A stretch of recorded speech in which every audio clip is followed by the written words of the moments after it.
Welcome to another episode of the Dad Schooling Podcast, where our mission is to empower dads to take back control of their legacies through homeschooling, through intentional parenting, through strong traditional family values. Today, our guest is Mark Hancock. How are you doing, man? I'm doing great. It's great to be with you today. I'm so excited about this time. Yeah, it's fantastic. Thank you so much for making time to come on. I know you're a busy man, very important mission, obviously.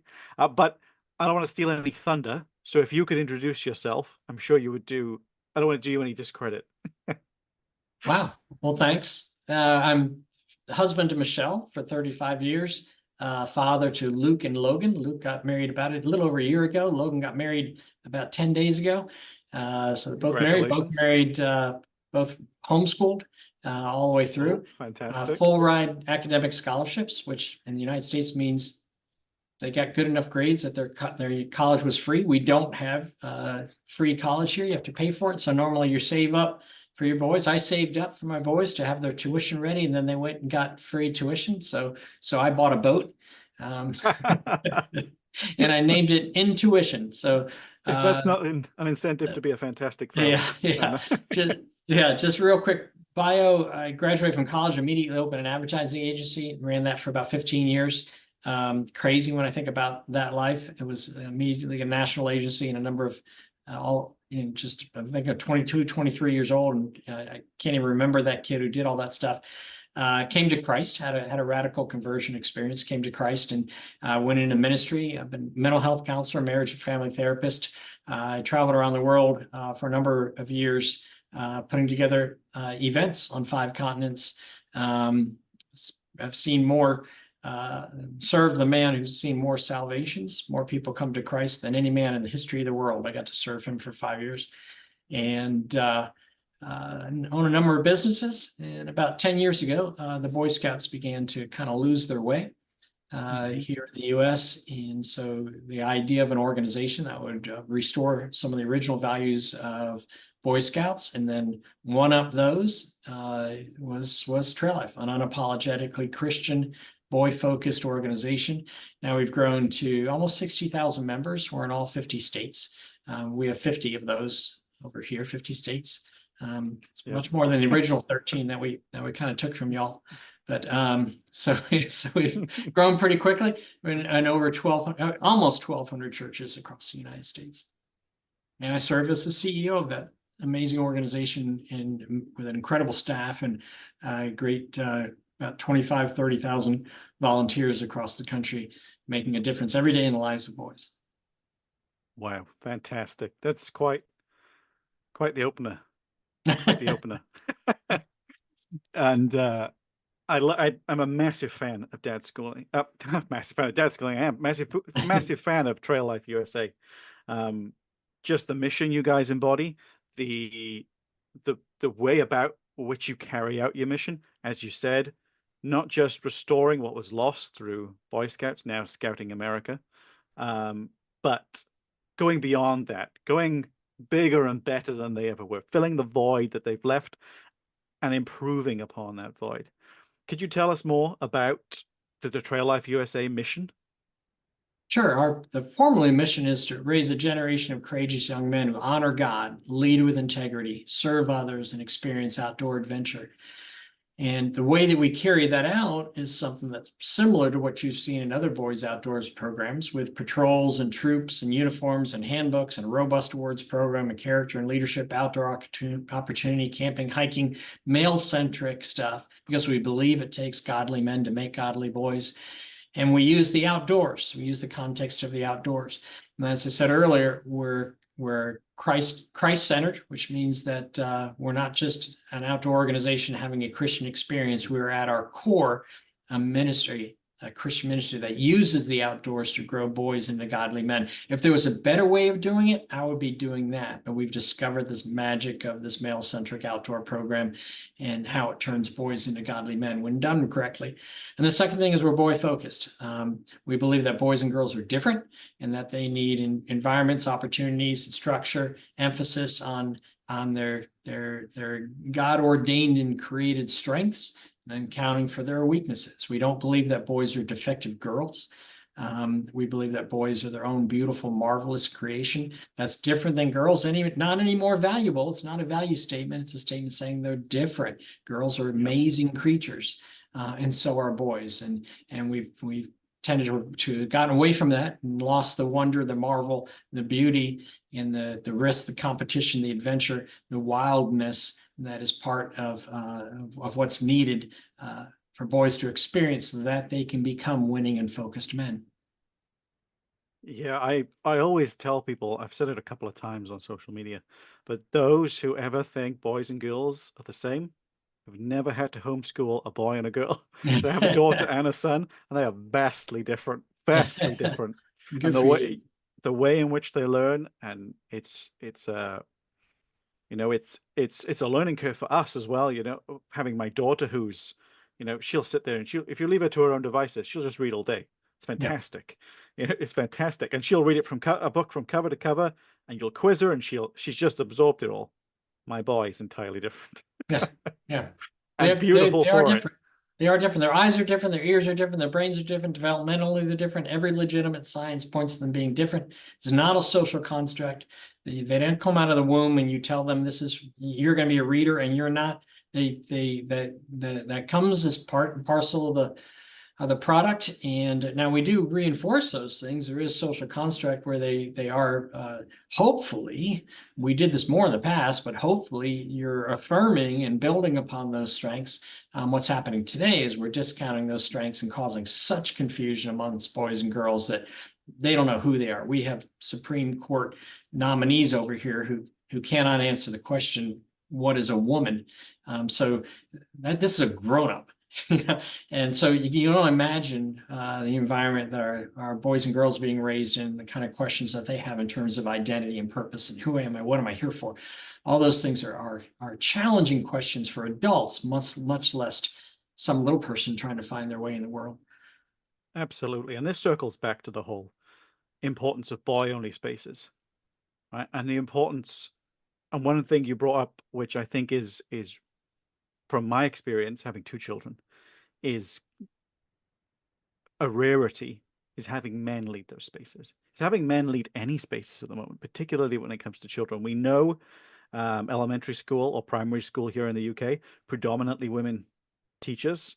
I know, at least from my personal experience, when I've enrolled my son in sports, when I've enrolled my son in anything, they've been predominantly women. Even when he was doing football or soccer, his coaches were predominantly women. He does martial arts now. He does judo, and his coach is a man. So I'm grateful for that. But it's such a rarity. Even the local, up until recently, even the local Boy Scouts, the local Cubs, was led by a woman. And it's just in dire need. Where are our men guiding our boys to manhood? Yeah. Yeah, and that's really something. The culture, I know over here, 1 in 4 boys is now being raised in a house without a father in that home. 76% of public school teachers are female. 80-something% of Sunday school teachers are female. Now, these single moms are doing an amazing job. And the daughter in that household has this beautiful picture of what it looks like to be a strong woman. And then she goes to school and she sees a teacher at the front of the classroom. Then she goes to church and sees a teacher at the front of the Sunday school. Boys don't have those models, like you say. They're not seeing the man in the home. They're not seeing the man in school. They're not seeing the man in these leadership positions. So it's no wonder that over here that they've fallen behind girls in every single academic category, and it's tragic. We now have more young women going to college than men. Over here, men are leading or in suicide rates, all kinds of other areas, but they've fallen behind in so many other areas. Our leading suicide demographic, fastest growing segment of the population is boys 10 to 14 years old, fastest growing suicide. So you can see that they're telling us there's something going on here. We need some attention. So that male-centric environment, that boy asks that question, what does it even mean to be a man? Can you give me an example? Can you surround me with somebody? And And they look to sports stars, which they Yeah. used to be able to point to somebody who offered you an example of what it meant to be a good man. But there's fewer and fewer of those, and certainly our politics isn't providing those models of those people. And you know, where do boys go for men? And even in our churches, where do boys go for models of manhood? And so we're restoring that picture in Trail Life USA, where boys are showing up and they're surrounded by these godly men. And even if they don't have a husband, father in the household, they have a dad like in that Trail Life troop, Yeah. and they can say, okay, that's what a godly man looks like. I can see what that looks like. And that is a powerful thing.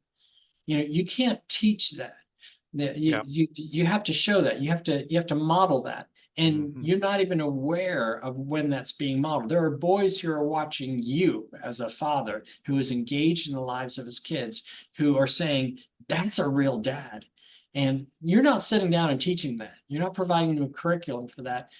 You know, they're growing and they're drawing that off of you. And that's what happens in the context of that male-centric environment, is boys are learning how to be men by watching men. And you're right. There's not many places in our society where they can find that. We've taken a lot of those male-centric environments out. And so where are boys going to find out how to be a man? We're not telling them, and that's why they're confused about what gender they are. You know, because honestly, all the power is on the girl side. You know, if you want to Yeah, be yeah. encouraged, if you want to be lifted up, if you want to be paid attention to, if you want to be protected, be a girl. There's all kinds of protections for you. There's all kinds of people who are fighting for you, who are standing up for you, who are encouraging you, and they need that. That's a good thing. But let's do that for boys too. Let's stand up Yeah, for them. Let's encourage absolutely. them. Let's remind them of who they are. Let's tell them they can do great things. Let's tell them they're beautiful, they're strong, they're able. That's a message that we're not giving to boys anymore. Yeah, absolutely.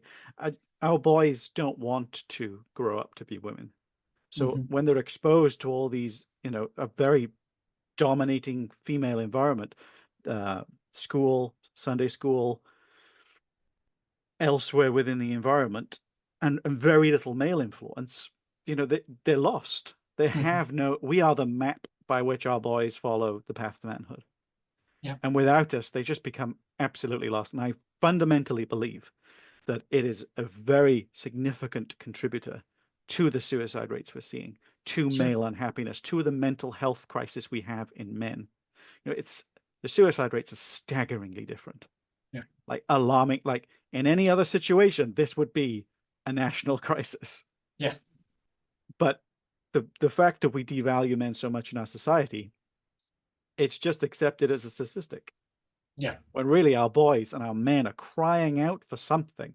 And I think the first step, there's lots of people who, you know, they'll go to politics for the answer, but we can't expect we can't expect a political solution to solve a spiritual problem, yeah, a cultural problem.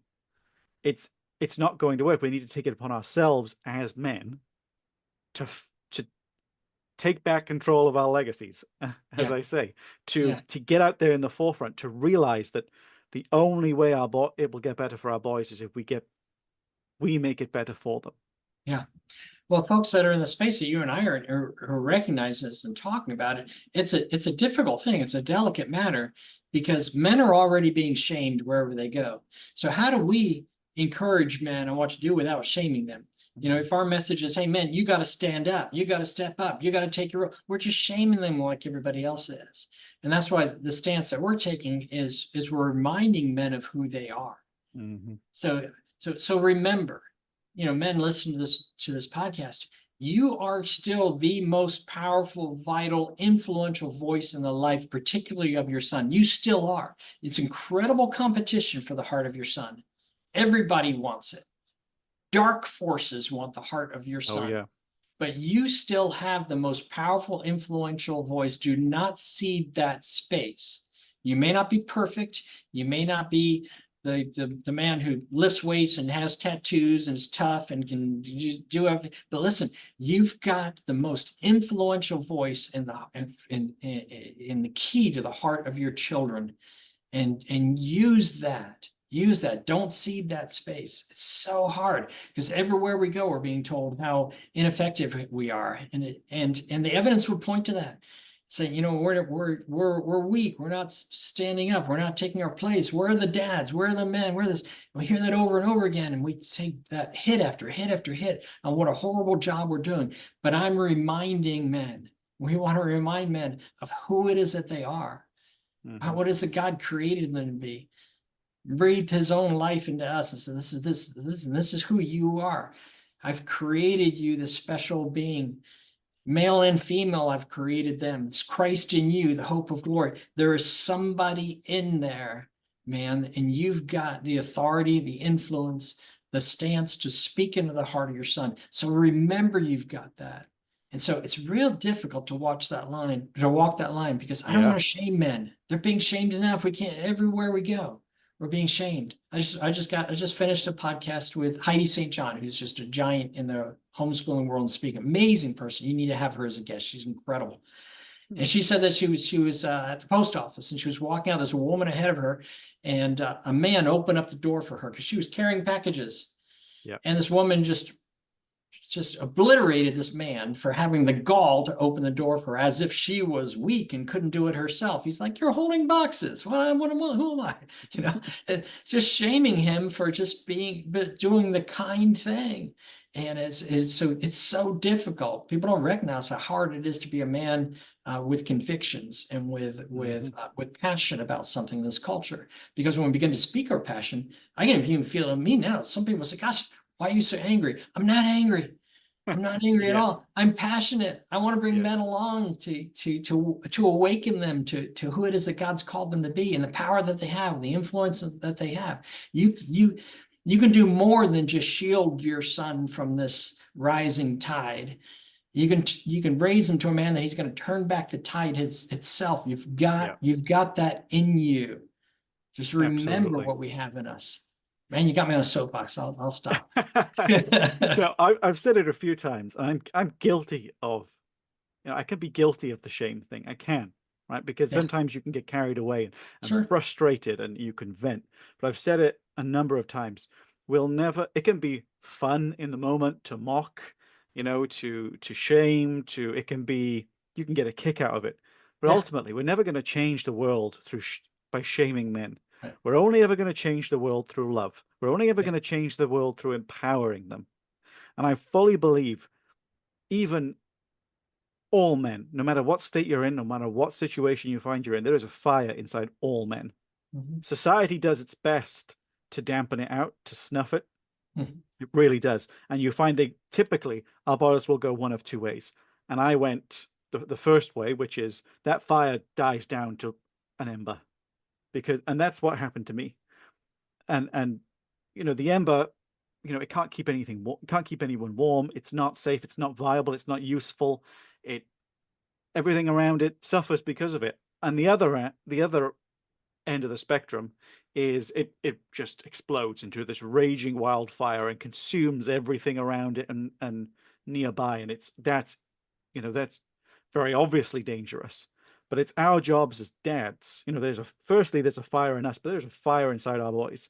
And it is our job as dads to make sure we teach them how to use it, how to harness it, how to control it. Beautiful.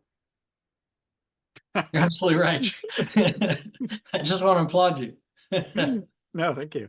So I think we are crying out as a society for stuff like this. Now, your membership is going up year on year. That's fantastic. You should come to the UK, or at least I should go to the US at the very least. But that in and of itself is a symbol, is a sign of how important the mission is, of how hurting our boys are and our dads are. Our dads want to be the leaders in their home. They want to lead their family. They want to guide their sons. There's few things that burn deep within a man than a desire to guide his son to manhood, to authentic manhood, to show him our sons, they adore us growing up. They really do. We are the hero. We are the knight. We are and gradually, as they get older, they learn that we're not perfect. But Mhm. at the moment, they start to learn, or they're taught at least, that we're far from perfect, that we are actually, we shouldn't be trusted, that we are dangerous, or we're weak, or we're pathetic, or we're toxic. That's the word. That's the buzzword. Mhm. Masculinity is toxic. When in reality, how boys need us more than ever. If we, even under the barrage that we're under, if we cede, our boys will be lost forever. And Yeah. it takes a lot. I still find myself dealing with things that I've been that have been ingrained in me growing up, that I'm still, I've been on this journey for years, and I'm still find that I'm unlocking that masculine energy within me, that I'm still, there's self-doubt, there's all these memories, it takes a lot. What is it? It's easier to raise, um it's easier to raise strong men than it is to or strong boys than it is to repair broken men. Mhm. And if we do cede that space, that's another generation gone, and it's only Yeah. going to get worse. And then they'll need to pick up the pieces long Yeah. after we're gone, and hope that they break the cycle, and empower their sons like we failed to do. Yeah. Yeah, no, we're all broken in some way. We're all broken in different ways. And to encounter that and do some of the bold stuff that you've done, say, okay, there's some things in me that need some attention. I've got an ember that needs to come back to life in a controlled and a decent way. That takes a tremendous amount of courage. And demonstrating that courage before your son and your family is the one of the most powerful lessons you can live. Forget about curriculum and Bible studies and worshiping with them or whatever. You are demonstrating what it means to be an authentic man. It's to say, okay, I'm going to face my weaknesses. And I'm going to work on those things, and I understand those things. But how is that multiplied when you have a brotherhood of men that you're doing that with? Yes. And that's one of the secrets to trail life is people say, what's this ministry to boys? It's all about boys. Now we have this incredible tribe of these men who Hmm. have found each other and the values in each other. And the boys bed down and the men are sitting around the fire talking about, wow, I saw the way that you spoke to your son. Oh, how did you get that relationship with him? Or I'm struggling with this at work or on this in my marriage or whatever. Men don't connect really face to face. It's difficult for us to do that. That's a challenging space for us to do that. But side by side or turning a wrench or hiking a trail or those kind of activities, when we can find our brotherhood and walk alongside them and begin to share our heart and do the vulnerable types of things that you're saying, even that you're saying in front of men that you don't even know, when we can do those things, we are demonstrating an authentic manhood and masculinity that our sons and the men who follow after us are going to grow from. I believe that any authentic call to manhood must include a call to either be a father to natural sons or to be a dad like to a boy that doesn't have a dad, or to be part of a community of men that are modeling for the next generation what manhood looks like. We can't do this thing alone. And I love that there's opportunities like Trail Life for men to come together, feed off of each other, be encouraged by one another, be strengthened by each other. And in the process of them growing, the boys are watching them grow. And no Yes. one is sitting Yes. down and telling them that they should grow, but they're saying, I see what it means when a man encounters his own weaknesses and says, I'm going to do something about it. And that's the kind of man that I want to be. And that's Yes. beautiful. That's That beautiful. that sounds powerful. That does sound beautiful. And that is one of my favorite words, is brotherhood. And that's something I'd never considered about sort of your organization. Your mission is, you know, it's about the boys. Of course it is. But in order to treat the boys, you also have to heal the fathers. Absolutely. You Without the fathers, the equation doesn't work, or it doesn't work as well. It's a lot harder, it's a lot more work. And I think the word brotherhood, I think that as a concept has been lost today. Mhm. Absolutely lost. And it is vital for the health of men. It is vital for the development of men. And therefore it is vital for our boys. One of the big things that I see a lot, I'm subscribed to the newsletter. One of the big things I see a lot in the newsletter, on the website, on social media, is what you're doing as a rite of passage for those boys. You know, the Mhm. transition from stage to stage. I am a huge proponent of and supporter of rites of passage. I'm a huge advocate for them. I've been doing a lot of research on them lately myself, and I think they are, once again, they are vital to the development of our boys. You know, I've said the other day that our sons never wonder if they're a high school graduate. Our sons never wonder, or they never wonder when they become a high school graduate. They never wonder when they become a college graduate. Why? Because there's years of instruction, and then there's a ceremony to conclude that that that event, that instruction. Right. And why do so many of our boys then wonder when they ever became men? Why do so many people do? I can't tell you when I became a man. You know, I would, in some days I'd struggle to call, you know, I'd struggle to give myself that honorific. Mhm. And certainly some days, you know, some days in my past. So why do so many of our boys struggle with that? Because there is no ceremony to mark it. There is no occasion to mark it. There is no, and one of the components of a rite of passage, I think, is also fundamental, is this brotherhood. Mhm. It's all well and good. You know, I think I said, a boy models his father, a boy adores his father, worships his father. He is exactly who he wants to be. He can do no wrong. But as he grows older, and certainly as he hits the teenage years, he just begins to naturally question the world around him. And he sees you're not perfect, and he thinks, right, okay, I'm going to reevaluate a few things. But if you have that group of men around you that also model those values, Mhm. also model those virtues, uh, adopt the same mantras, live their lives in that way, that solidifies the message we're teaching our boys.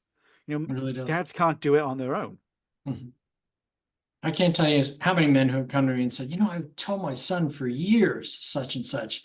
He came home last night and so at the troop Mm. said exactly the same thing. And he came home and he said, you know what Mr. So-and-so said? So I've been telling you that for years. It just doesn't, that company of men, that band of brothers, those guys raising their sons together. We have the responsibility for our own, those that are assigned to us, but we really can do something powerful in a company of men. And one of the most powerful things you can do for a boy is to call him up into that company of men and tell him that he belongs there. And that rite of passage does that. Here's my proof that I belong. It's a Yep. diploma, or it's a trophy, or it's a picture, or it's a drawing, or it's a ceremony. Here's my proof for belonging there. Our awards, our boys display on awards, is something called a standard, which is a stick that a walking stick that we get from Bavaria that's harvested just for us. It's a 3-year-old sapling that's cut and sent to us, and they nail their awards to this standard. I mean, it's a masculine thing. You're not sewing a patch onto a beauty Yep. sash. You're nailing this thing to a walking standard that's useful and it's powerful and it's a symbol of masculinity. And we the boys get that in a passage time that the younger boys don't get them because they're just going to beat each other up with them. The boys start at 5 years old and they go up to 17 in our program. And they get their standard around 10 or 11 years old. It's a beginning to enter into where they need to identify, not with the boys, but begin to identify with the men. And it's a beautiful ceremony. Some of our troops, they'll take those standards and they'll put them in a bucket at the front of the room or in a barrel. And the dad will go to the front of the room and he will select from that barrel one of those Wow. saplings and present it to his son. And his son now has this for his next 7, 8 years in trail life, and he's nailing all of these accomplishments to Man. it. The thing is expanding. It's like, this is who I am. I mastered this. I mastered this. I mastered this. And he's carrying that thing when he does hours of community service. He nails another star to it, and another star, and another star. And he's building this story of who he is from the sapling that was presented to him by his father. And that is a powerful symbol. My 2 sons, I'm help. moved just listening to it. My older son was an Eagle Scout. He earned their highest award, earned it the month before Trail Life started. And honestly, that was in the history of Boy Scouts, that was the month where they issued more Eagle Scouts ever than in their history because everybody was getting out. Like, I'm going to get my Eagle, I'm out because on January 1st, your new policy is kicking in. Don't want to be a part of that. But I want my Eagle because I've been in the organization for years and I want it. So he got his then, moved over to Trail Life and was able to get his Freedom Award, which is our highest award. He can't tell you where his sash is from Boy Scouts, But his standard that he has in Trail Life that has a brass topper at the top of it. And when you get the Freedom Rangeman Award, which is the highest award we had, you add this 1.5 inch high solid brass topper to the top of it. You see a young man with a standard with a brass thing on top, you know you've got a guy who's really earned something.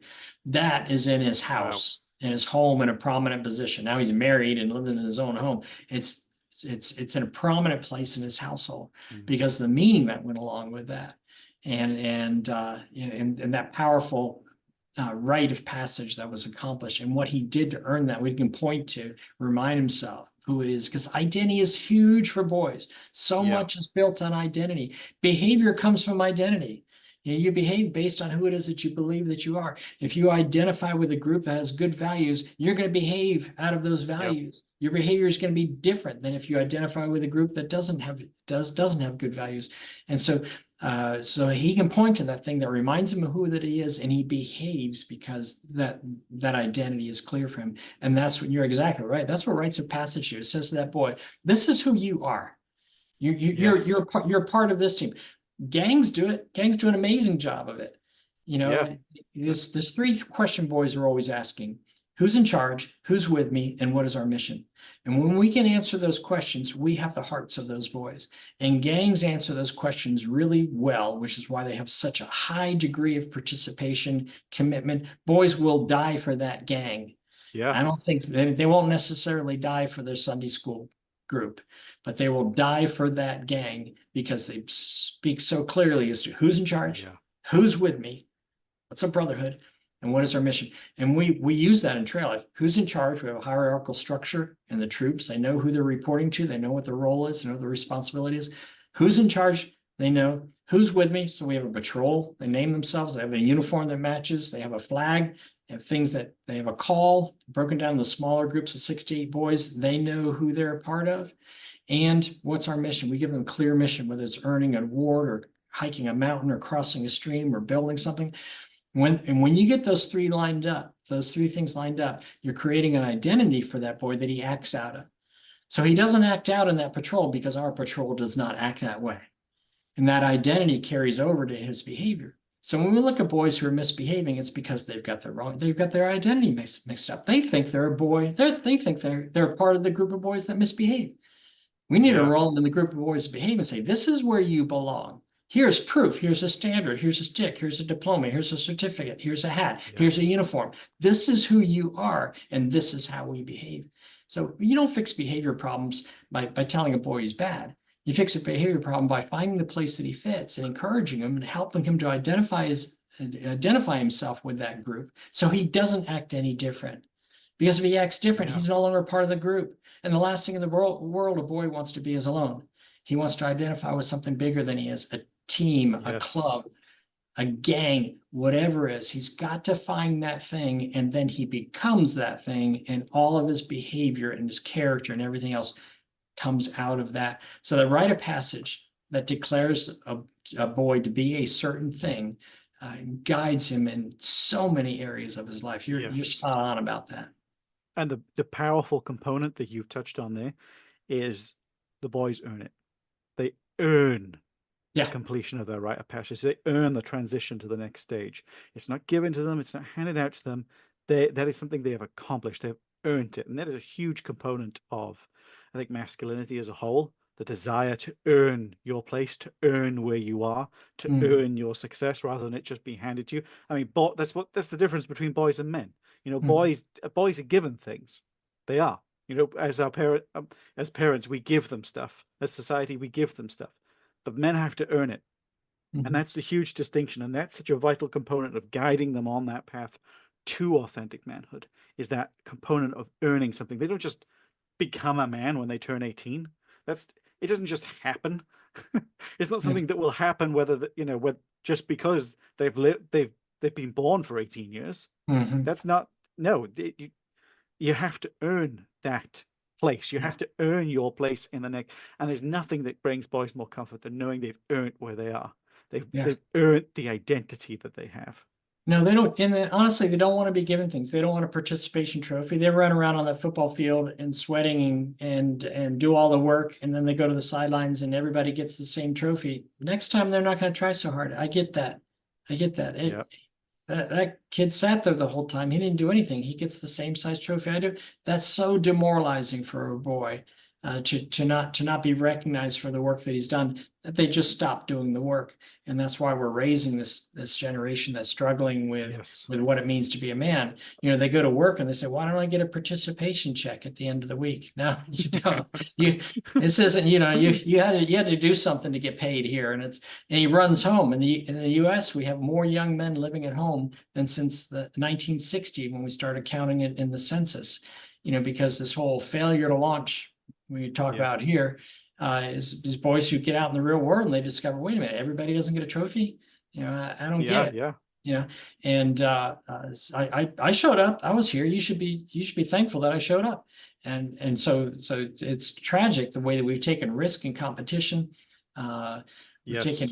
taken challenge out of we're failing them, not because we're over challenging them. We're failing them because we're under challenging them. And to give them the opportunity to try something and fail, and then to try harder and succeed, that's the lesson of life. That's why they love video games, because that world makes sense. Yes. Score is kept. They know exactly where they stand. They know how to get to the next level. If they fail, they try harder and they succeed. They feel good about it. That world makes sense. Yeah. And then we give them another world that doesn't make any sense. Everybody gets a trophy. Don't try so hard. Or don't get your feelings hurt. Oh, you may not, you don't do that. You might get your feelings hurt. That might be too hard. Boys want hard things. Give them the next level. Yes. Let them fail at it, and then let them beat it and say, okay, next. I mean, they don't want to keep doing the same level over and over again. They want something that stretches them, and they run to that video game world because, for gosh sakes, it makes sense. Yeah. Makes more sense in the world we're giving them. And then we criticize them for playing so many video games. So they can't win no matter where it is that they go. But if we can learn some things from the gangs on helping to determine who's in charge, who's with me, what is our mission. If we can learn some things from video game developers, the risk and competition, reward and levels and challenge, we can take that where these extremely successful gangs, extremely successful video game developers, we can say they're onto something, but they've stolen that from us. And we can restore that to the life of boys. We will have boys who are as committed to good missions as they are to bad. And then boys who are committed to hard work and doing things as they are to a video game. We just need to borrow from them what they stole from us. Yes. I think you tap 3 core things you tapped into there for masculinity as a whole: leadership, brotherhood, mission. Those 3 things are at the core of every man. And without one of them, we begin to suffer. And so what you were saying there about providing that through Trail Life USA, and the gangs providing it very well, that is big. It's the same as video games. Like you said, there's these internal needs that we'll never address if we don't recognize the boys and girls are different. But there's these internal needs that every boy and every man has, and they're not being met and they're not being met in healthy ways. And so what's happening is you have these other forces that are coming in and hijacking those desires. The video games is, I believe the video games is a combination of the competition, as you said. Boys thrive on that competition of earning something. They earn top of the leaderboard in their games like Fortnite and the other first-person shooter games. They earn that. They beat other men at something. Yes, I'm better than you at something. I worked hard and I'm good at it now. And the other thing, I think, which drives boys into video games in particular, is it's one of the very few bastions left of male-dominated spaces. Yeah. It's one of those, still to this day, the vast majority of gamers are boys. The vast majority of people who play online video games where everyone's on a headset and they're connecting is boys. And so they get that. They still have that. That's a safe space. They can be boys in that space. They can compete. They can develop camaraderie. They can have a shared mission in completing that level, in fighting the other team. Our boys, if we just listen to them, they're telling us everything they need. Absolutely. And here's the thing, this is the interesting thing. This is the argument against people who think that boys and girls are not different. We didn't create this whole societal move that says boys need to play more video games. We didn't make that happen. Boys were drawn to that space because it's designed for them. That's how they ended up there. It's not because we said boys, you've got to go do this. And we didn't create a program, a governmental program to support them in doing something. Even in spite of a culture and society that's turned against them, they found a place where they could succeed.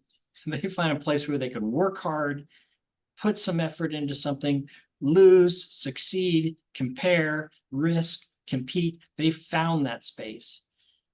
And we criticize them for going there. So, but that points an incredible resilience of boys who are going to find a place where they can be boys. And so that's why in Trail Life, we love that we say, let boys be boys. In fact, if your listeners go to traillifeusa.com right now, you can download for free the book, Let Boys Be Boys. And we talk about the differences between boys and girls and strategies for if you're dealing with boys, strategies for how to handle them differently than girls. But they will find that space and fill it out. They've just named this new generation the tool belt generation. Somebody grabbed that in the United States because they say that a lot of our boys are now putting on a tool belt instead of going to college. Well, they found a space. They said, we don't fit in school. We don't fit academically, but we're going to create the space over here where we can succeed. We can work with our hands. We can be strong. We can be respected. We can do something. We can work hard at something. We can learn it. They created that space, and now we're behind them and saying, okay, how do we provide for them that space? Incredibly resilient. But there's fewer and fewer places that boys can go to find that sort of wild atmosphere where they can try their best without somehow being criticized or being seen as being toxic in that environment. Fewer and fewer places. Boy Scouts of America, to take the name boy out of the name, just to say to the entire gender, you're not, after 100 years of presidents and senators and astronauts and leaders and all these things, no, we're taking your name out of there. What a slap in the face. That is a the folks terrible statement they made. Who they served them for years. But there's fewer and fewer places for boys to go. But in honor of their resilience, I got to say, they're finding those places. They're finding it in video games. They're finding it by strapping on a tool belt. They're going on there saying, I cannot be stopped. And what a statement about the resilience.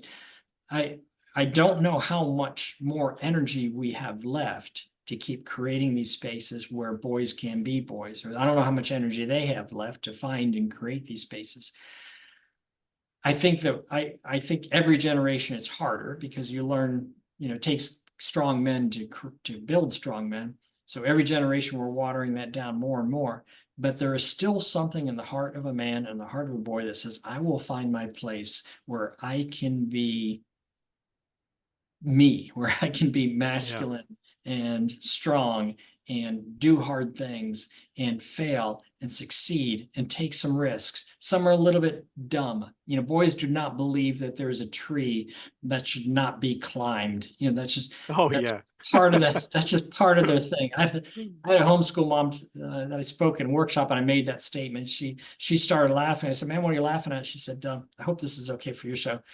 She said, "I have two boys." She says, they have to climb every tree. And I said, "Yeah, I know. I just said that." She said, "No, you don't understand." She says, "They climb to the top and then they pee." Oh. And so the first thing out of my mouth is, I love your sons. I want to meet these guys. They sound like so much fun.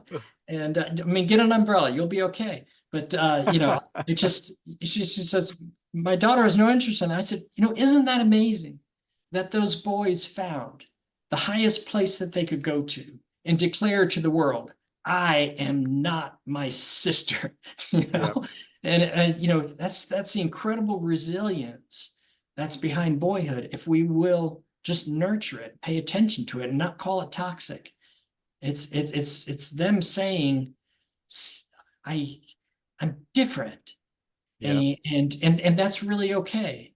I mean, they stormed we call them the greatest generation that stormed the beaches of Normandy to help free Europe of tyranny, because it was something bold and brave and that took risk, and they went, and they gladly went and did that. We would call that toxic, or we would call that aggressive, or we would call it something else, put some other kind of label on it today. But it's just good men doing hard things because they feel that it falls to them to do the things that nobody else will. they're called to it. I think for me as a homeschooling dad, I think public school is one of the greatest institutionalized disservices to our sons. You know, sitting down, as you said, they I feel that that's where they are taught they're defective girls. That's Yeah. where, because it's very much, it very favors, typically favors girls, the way the public school system is structured, and very much punishes our boys for being boys. And one of the key things for me being a homeschooling dad, and that aligns with the Trail of Life USA, is this outdoor component. The importance of the outdoors for education in boys and boys' healthy development is unrivaled. They they're learning through movement. Movement is so important to boys. Movement, this brotherhood, like we said, and one of the other key components, I think, that is exemplified by Trail Life USA, that is exemplified by this outdoor component of education, is risk. Boys love risk. If they operate in an environment that is without risk, it stifles boys. It really does. And there's other things that happen out there too. It's one of the few places, I heard that we have a generation that's being raised by Google, you know, hey Siri, where do babies come from? I mean, it's like the purpose of the function of the father is no longer. Now hold, my phone just answered me. Yeah. That was almost Be that was careful almost there. a bleep. But that experience in the outdoors, it's like a level playing field. That dad and the boy, the dad may not be the outdoorsman. I'm not. He may not be an amazing outdoorsman, but he can learn. So he learns alongside with the son how to start a fire with wet leaves. And Same here. Google's not going to tell you that. And you discover these things that the other boys in their neighborhood or in their school are not learning. And so that creates a sense of pride, of special knowledge. And in that place is where we see the wonders of our Creator in full display. Yes. And you can't deny, in that presence, there's something spiritual and beautiful that happens with men with men who are out there sharing their hearts with each other, boys who are out there, just like you said, in the wild, risk. Let's see who can run the fastest, throw this rock the farthest into the lake. Yeah. Get across the stream the fastest, catch more lizards than anybody, whatever it is. It's always risk and competition for boys, and that you just don't find that in a classroom.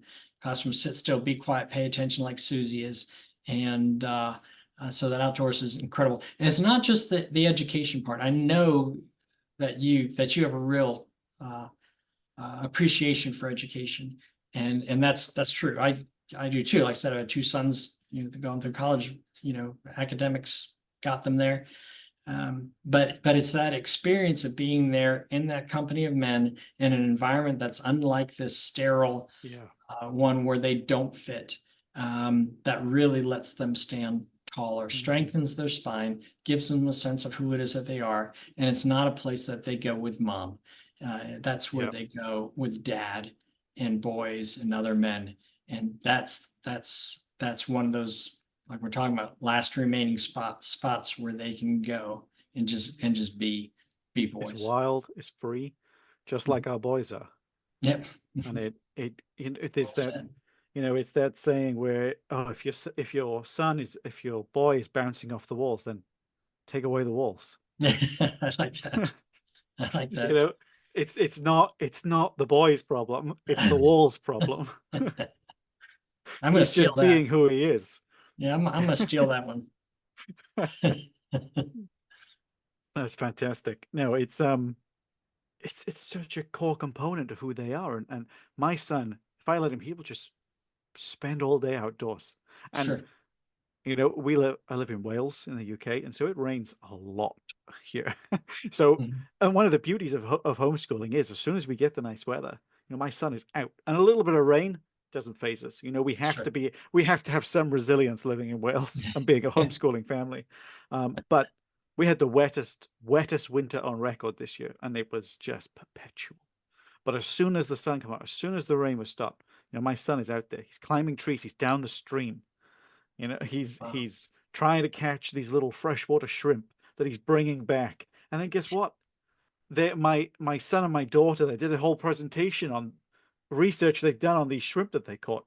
You want your Sure. boys interested in academics? That is exactly how you do it, Yep. right? They don't want to be sitting in the class and being lectured to all day. They can't do it. But if you Mhm. find and you tap into their nature, you'll be surprised how receptive they are then to learning, how receptive they are to the academic component of their education.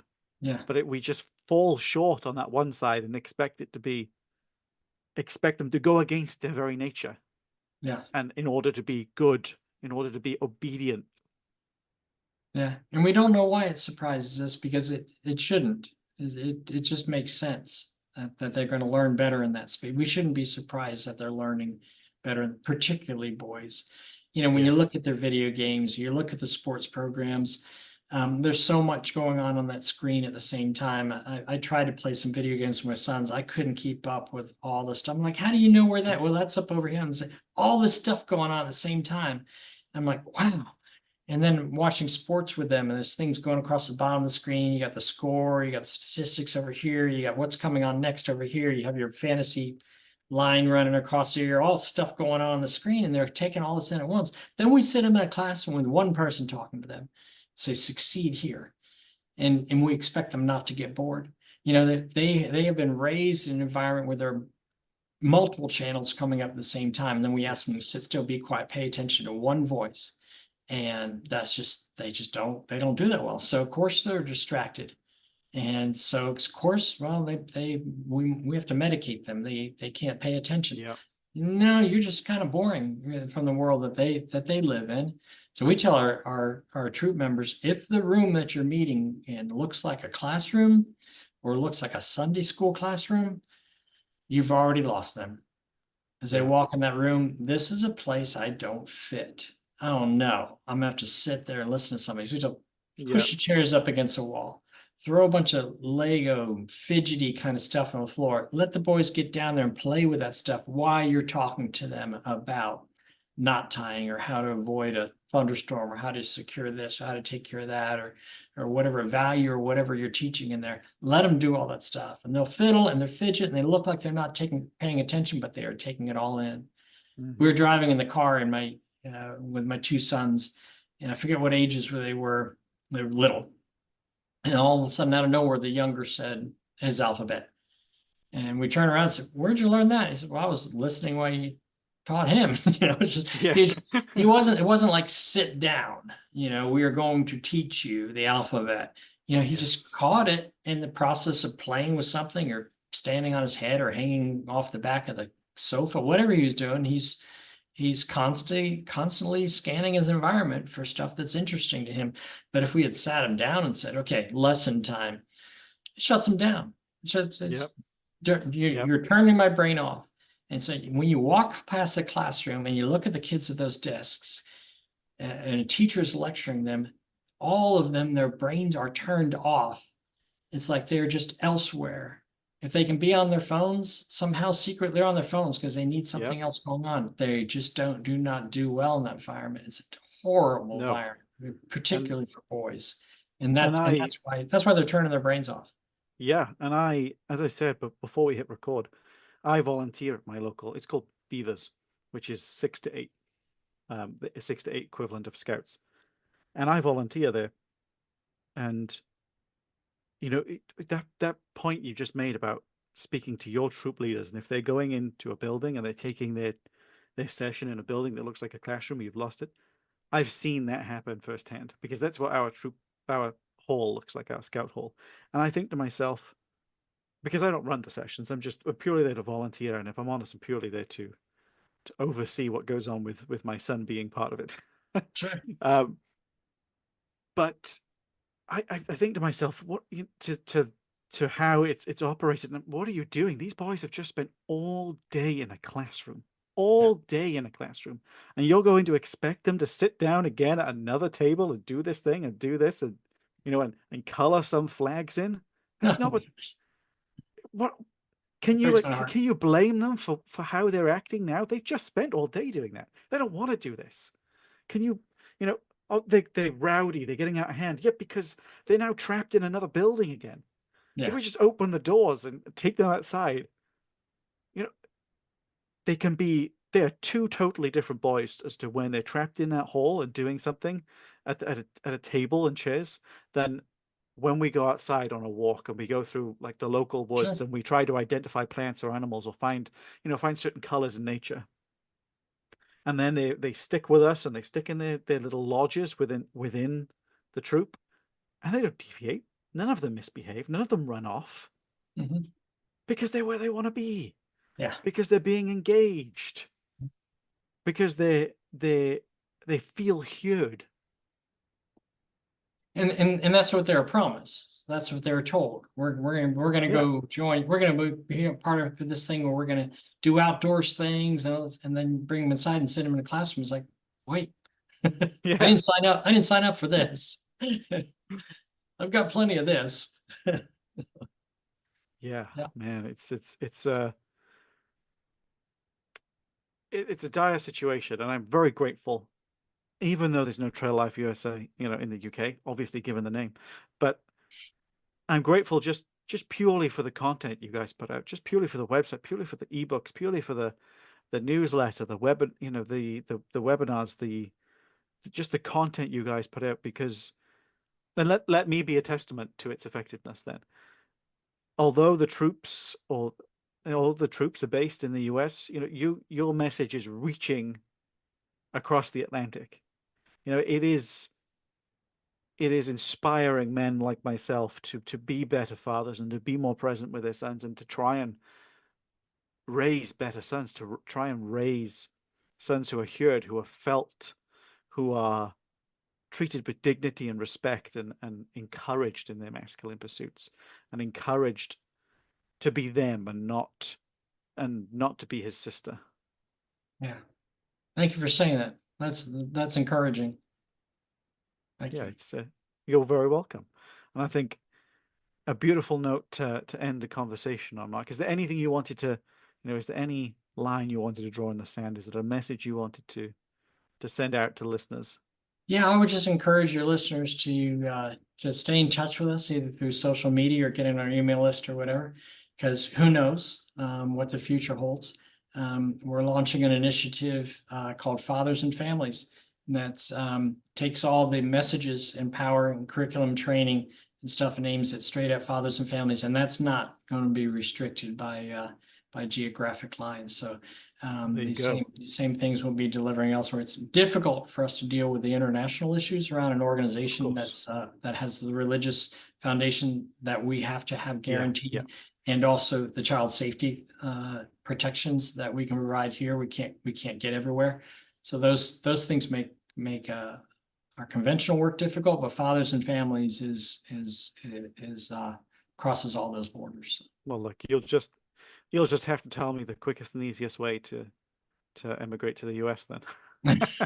No. If you can't come to me, I'll have to come to you. Well, when you do, look us up.